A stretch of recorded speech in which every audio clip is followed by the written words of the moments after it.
Cool. Hey, sir. Is this yours? No. Hey, ma'am. Is this yours? No. Don't press. Don't press. I wonder what will happen when I press this big and shiny red button. Let's find out. I think it's nothing.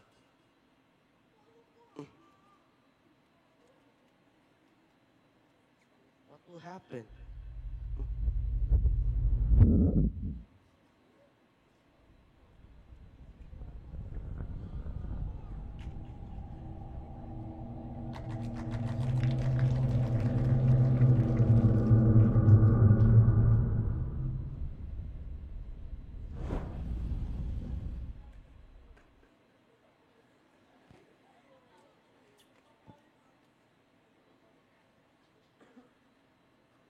Science was born out of human curiosity.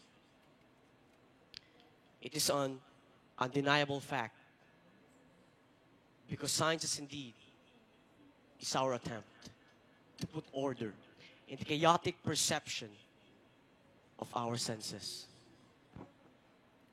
Science is the way to satisfy our never-ending curiosity. And by that, it is also true that scientific discoveries are the basis of advances in technology that making our lives more comfortable, simple, and easy. Name anything you eat, anything you drink, anything you use, anything you cannot live without comfortably. Most often than not, they are the products of modern technology. That is how much science and the consequence of technology has affected our lives. But behind these benefits, there are side effects that can harm not only people, but also the environment. Because not like water, science can seek its own limitations. There is no significant limitations for science until now, making some terrible mistakes and errors. One of these is the genetic engineering. But what is genetic engineering in the first place? Genetic engineering is a manipulation of the genetic materials of living organisms. With this definition, all manipulation, including the traditional plant breeding techniques, are covered. In short, genetic engineering is a molecular manipulation of the DNA.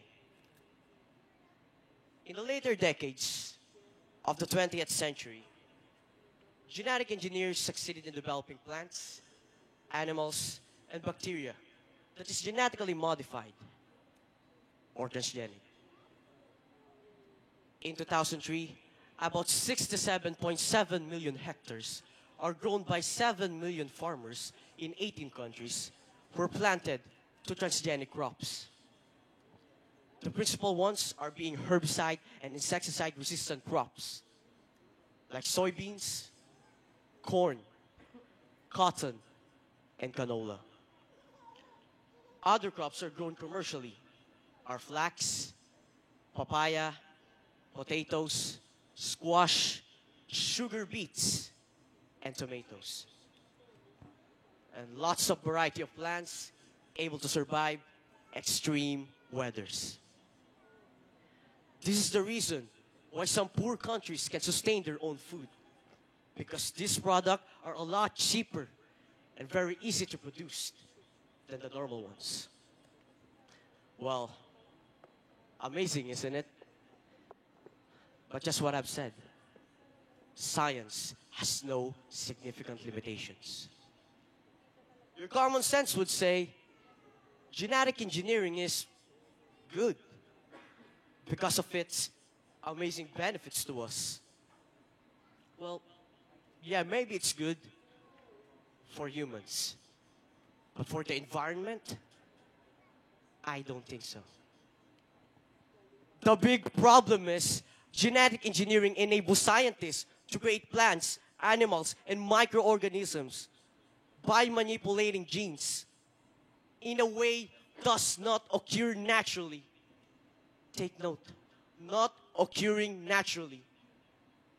These genetically modified organisms, or GMOs, may spread through nature and interbreed with natural organisms, thereby contaminating the natural environment in unforeseeable and potentially uncontrollable manner.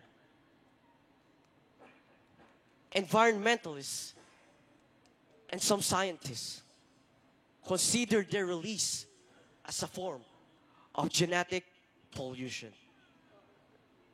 Genetic pollution is a term of genetics in which genetic information were transferred into an organism where it is not needed, or that information was never existed before.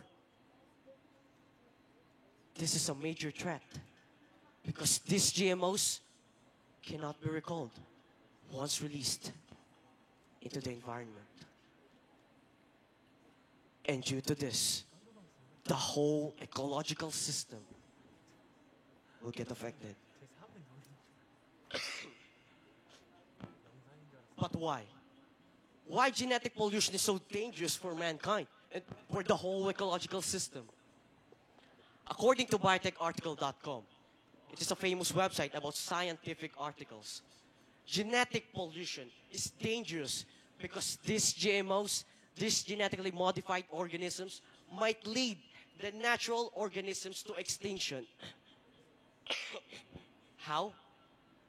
May I remind you, these GMOs have extraordinary traits that may use as their edge to win the natural competition.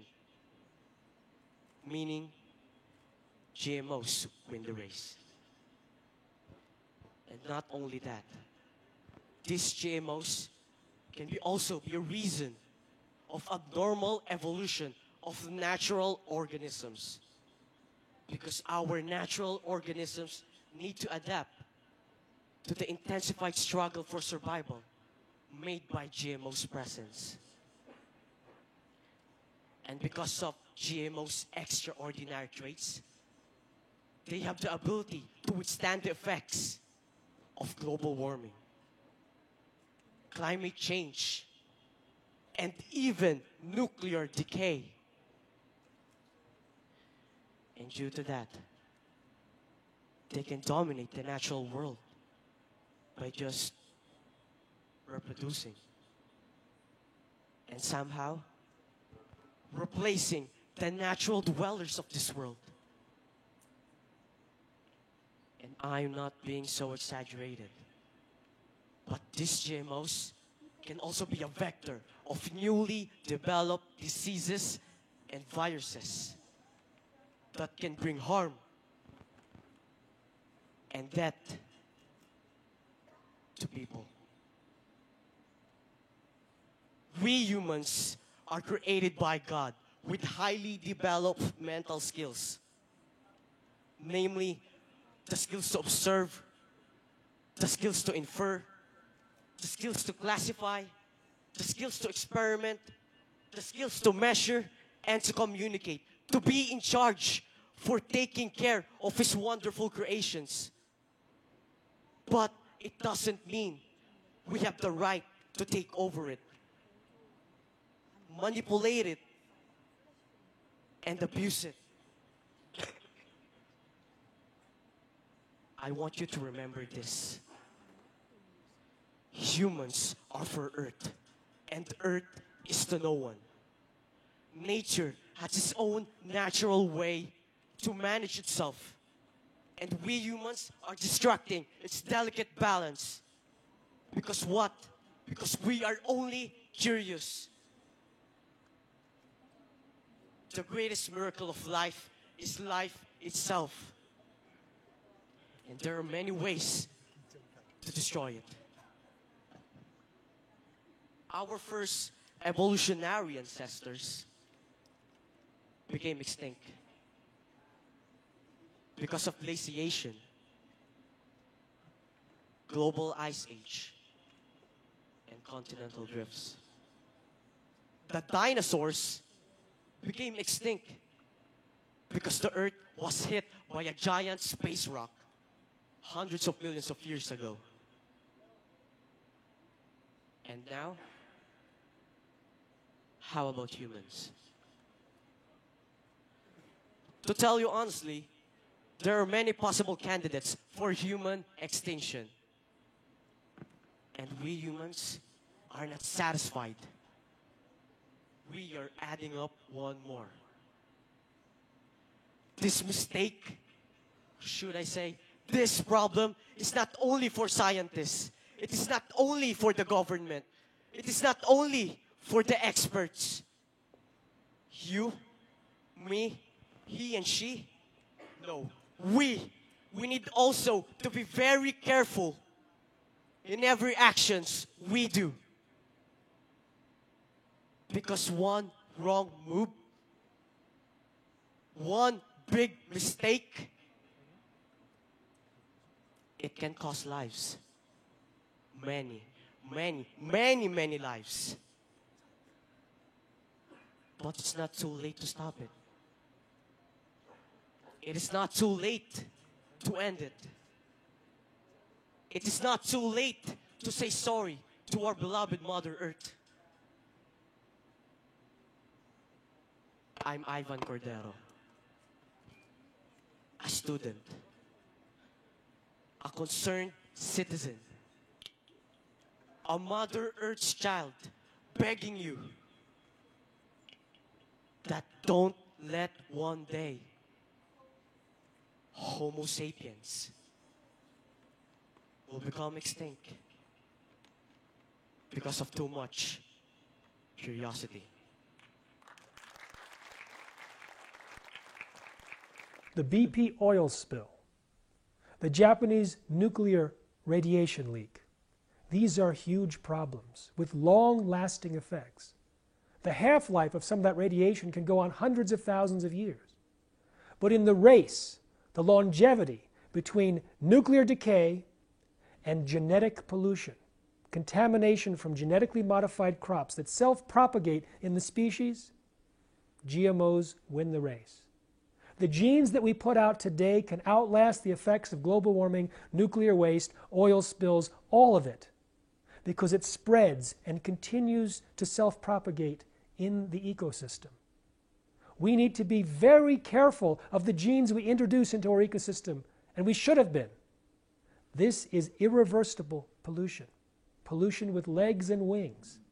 We need to stop it now, put it back in the laboratory, and understand it fully before we ever deploy it again.